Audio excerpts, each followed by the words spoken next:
তুমি দিছো কোন দিকে? অ্যান্টি ক্লকে দিছো? না দিছি ক্লকে। ক্লক ক্লক সাইডে দিছো, অ্যান্টি ক্লক ঘুরতেছে তাই তো?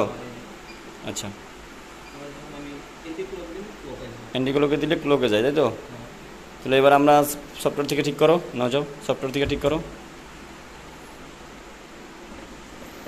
যখন এই ধরনের সমস্যা হয় তখন আমরা কীভাবে কাজ করি এটা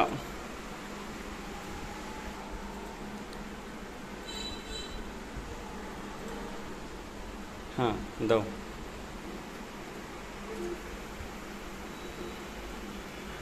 সিরিজ না ডাইরেক্ট দাও। তুমি কি সিরিজ দিয়ে চালাইছো দেখুন? হ্যাঁ। ডাইরেক্ট দিলে সমস্যা কি?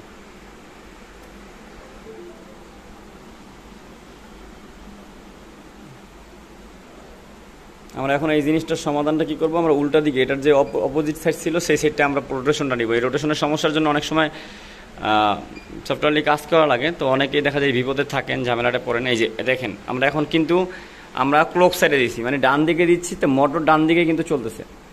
ওকে, মোটর তাহলে ডান দিকে চলতেছে, আমরা আবার বাম দিকে দিচ্ছি, মোটর বাম দিকে চলতেছে। মূলত এই সমাধানটা আমরা এই সফটওয়্যারের মাধ্যমে এইভাবে করে থাকি। তো যারা বিভিন্ন সময় এই সমস্যাগুলো পড়েন তারা তো আসলে এইভাবে, যারা সফটওয়্যার সম্পর্কে কাজ জানেন তাদের আসলে এই জিনিসগুলো করা উচিত। আর যারা না জানেন তাদের অবশ্যই বলবো যে